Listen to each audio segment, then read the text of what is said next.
Welcome to the OK Let's Learn podcast. This is two podcasts in one. One where we dive into tons of great books and stories, and another where we just dive into tons of great, interesting topics. My name is Kevin O'Keefe. So today, let's learn all about glass. Yes, everything that you thought you knew, but maybe you didn't, and everywhere in between. I mean, we know about windows. We know about bottles, those glass bottles. We know about glasses we drink from. But there's so many other uses of glass that we don't even think is glass. Our light bulbs, our iPhone screens, our car windows, the windshields, TV screens, fish tanks. It goes on and on and on. Now, clearly up front, you got to be thinking this. In case you don't know, yes, it comes from sand. The sand on the beach? Are you kidding me? How in the world can you go from these tiny, rough grains of sand that certainly you can't see through, that's something that's smooth, clear? Are you kidding me? And you can see through it? Yes. Ultimately, here's what happened. Sometime, someplace, we believe it was Mesopotamia. So someone, yes, it had to start somewhere, cooking food on the beach, over a campfire, burning wood. Great. Maybe even just hanging out and having fun and telling stories. And then you wake up the next morning, everything's gone except this hard, shiny lump. It's not rock. It's not sand. It's something new. And people are like, whoa, what is this? This was the first moment that humans saw glass that we know of today. And it wasn't shiny. It wasn't see-through, like I said. And the Egyptians and the people in Mesopotamia, we're talking about 2000 BC. They didn't make windows yet. Instead, what they did was they made these tiny glass beads, like little jewelry. And it was rare. It was special. It was like treasure.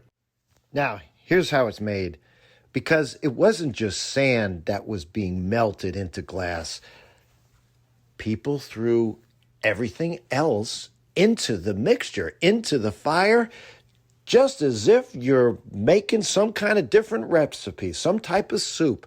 And it wasn't done on purpose. It was just observation. So wait a minute.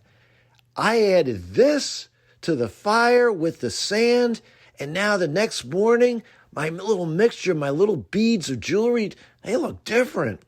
So you've got to think about what ultimately people did. They controlled the fire. They made a little furnace. And we're talking about heating the sand up to 3,000 degrees Fahrenheit. So it's not just hot. It's hot that melts rock, that melts the sand. And it's not like ice melting into water. The results of this much temperature, this much heat, it turns the sand into like this glowing, thick, orange liquid. You got to think of like honey coming out of the furnace. Now imagine dipping a stick into that glowing liquid and pulling it out. You could shape it. You could stretch it. You could twist it quickly, right? But that's what the early glassmakers did. And around 100 BC, the Romans invented something called glass blowing, because ultimately this is the key part of thinning out that gook, thinning out that slime. Picture this, because it's still being done today. You get a long metal tube and you stick that into the furnace, into the glob of glowing honey mixture, that slime again. That's the best analogy I can come up with. And then you take this tube with the glowing glob of this glass at the end, and you gently blow into the metal tube. And at the other ends, it's like you're blowing up a balloon. You're blowing air into the glass, the melted glass. and the glass expands, it grows, it becomes a bottle, and you could shape it into a cup, a vase. It was like magic. And for the first time, people were now obviously making glass faster into tons of different shapes. And it wasn't just for fun, it was for practical uses. Now, there's three main ingredients. It's not just sand. I've referenced this before, but over time, people threw in other natural ingredients. And yeah, what they found was there were these plants near the ocean, in these watery marshes near oceans, that when you burn them, it was soda ash. Soda ash is the ash from these particular type of plants. And this combined with a certain type of rock. The rock was limestone. So what is it that each of these elements helped to do to make the glass that we know of today? Well, you got to think of the sand as like a bunch of tiny little Lego pieces. They're hard, they're solid, they're not going anywhere. That's your sand. Well, imagine then if we melt them, right? Now we got the gooey puddle. That's step one. You mix into this the soda ash. What does the soda ash do? It helps it melt easier. You mix into that the lime from the limestone. What does that do? It makes it stronger. So it's like, again, the analogy of baking a cake, making a soup mix. It's just that simple. Now, this melted glass, this mixture, I mentioned before, it can be blown like a balloon, but it can be poured like pancake butter, and it can be rolled flat like dough. And this is what they learned over time. If the glass cools too fast, once it comes out and you're shaping it, it's going to crack or shatter. But it has to cool down slowly, but not too slow. Obviously, it was a process that was mastered over years and years. This process is called annealing, and you can just think of it of letting the glass rest and perfectly be formed into what you needed. Now, quickly, soda ash. This may sound familiar, and especially for my younger members of the audience, nothing to do with that tasty soda like the Coca-Cola.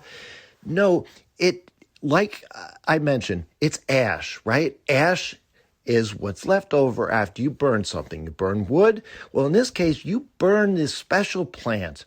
The soda ash comes from this special plant called glasswort. I mentioned it's plants that grow near the ocean in salty marshes. It thrives on salt. And another name is actually barilla plants. So these plants, they love salt. Most plants don't. So ultimately, once they would be burned, the ashes are technically sodium carbonate, and that is soda ash. Now, obviously, the ash, we know that comes from the burned plants, but the soda, right? That's, believe it or not, an old word people used to use for these kinds of salty mineral substances. So again, it's the useful stuff found in plant ashes. That's what soda ash is. And today, oh my goodness, it's used in cleaning products. It helps break down grease and grime. Yes, laundry detergent basically does the same thing. It helps clean clothes. Swimming pools. Yep, I have a pool. That's where I keep seeing as part of the ingredients. It helps keep the water from becoming too acidic, too much acid, just right.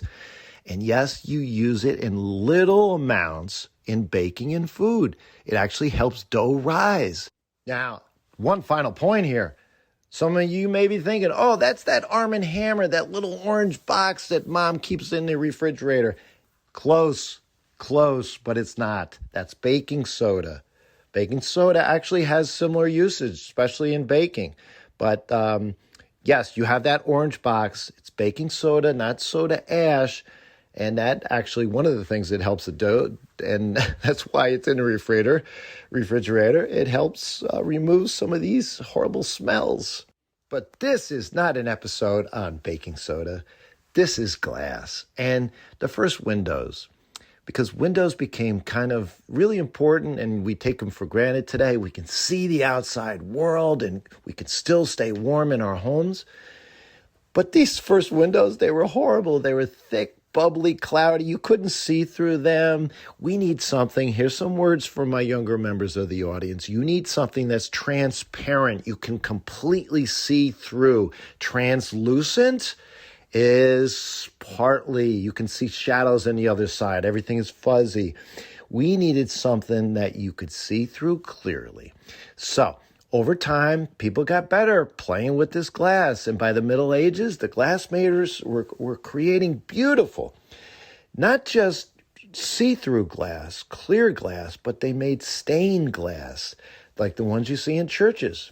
This stained glass is made by putting tiny bits of special metals into the melted glass to make colors, like blue, red, and green. You had copper, you had different other types of metal. I mean, cobalt was the blue, and the gold, right? Actually gold for some of the rich reds, and the copper for the green colors.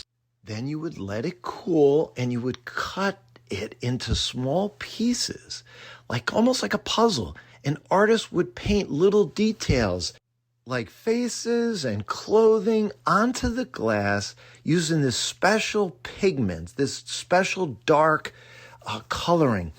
Then they would throw it into the furnace and bake the details in. And finally, they would just join the pieces together using these thin strips of lead called came. So here you are, you got these beautiful windows that shine right through, and you got these brilliant colors. Stained glass. But how did it become nice and see-through, perfect like we know of the glass today? Well, making this smooth glass was really hard until just recently. Really, the 1950s was the big breakthrough. This gentleman by the name of Sir Alistair Pilkington, he invented this float glass process. The best way I can explain it is imagine pouring the melted glass onto a perfectly smooth lake of liquid metal, basically tin. The glass floats on top like a raft on water. And because the surface underneath is perfectly flat, the glass becomes perfectly flat too. It was a game changer. Now, just to be clear, it's not that the tin made the glass see-through. The glass was already see-through. It was about making it perfectly smooth. This is what glass, the perfect glass that we see today, was lacking. I mean, just think of this. The problem before was if you pour any kind of liquid water onto a bumpy table, for example, it's spreading unevenly, and that was the issue. Now, you may be thinking, why does smooth equal clear? Well, this goes back to my episode on lights. Light travels in straight lines. If the glass is bumpy, the light bends in weird directions because that's what light is, a series of sound waves. Things look blurry, but if it's smooth, if the glass is smooth, the light passes straight through and things will look clear. So the smoother the glass, the clearer it looks. And again, you're saying 1950s? Really? You didn't have any smooth or clear glass before this? Well, before this, the glass had to be polished like sanding wood. It took a long time. It was expensive. But after Pilkington's method, the glass came out flat automatically, no grinding, polishing, and you could make huge sheets quickly and obviously a lot cheaper. And the production of glass that we know of today exploded.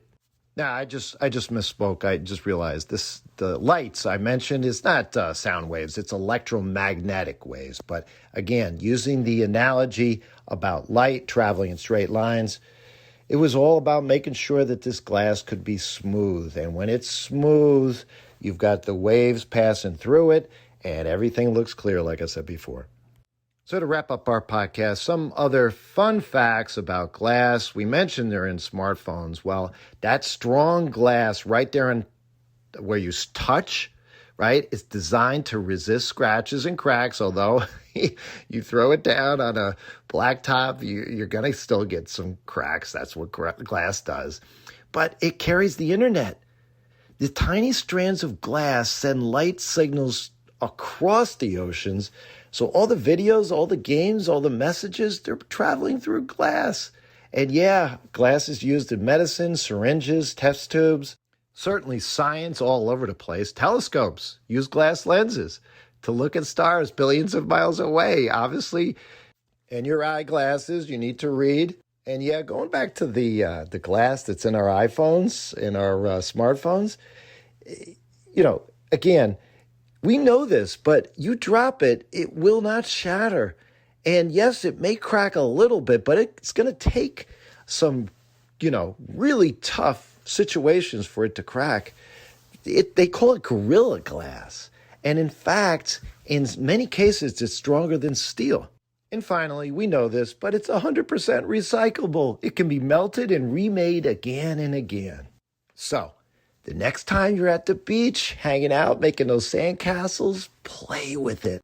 And then guess what? If you start burning it, throw in some plants by the ocean and some special rocks, you can create glass. Glass is all around us. It's so amazing, so interesting. Friends, thanks for staying with me on this journey, learning all about glass. Reach out to me at kevmok21@gmail.com. We have a YouTube channel. Okay, let's learn. Just find it in the search bar, hit that bell, subscribe. You know what to do. You can get notifications for every episode if it's easier to listen on YouTube. And yes, tell your friends, tell your family, tell anybody in your life that loves to learn.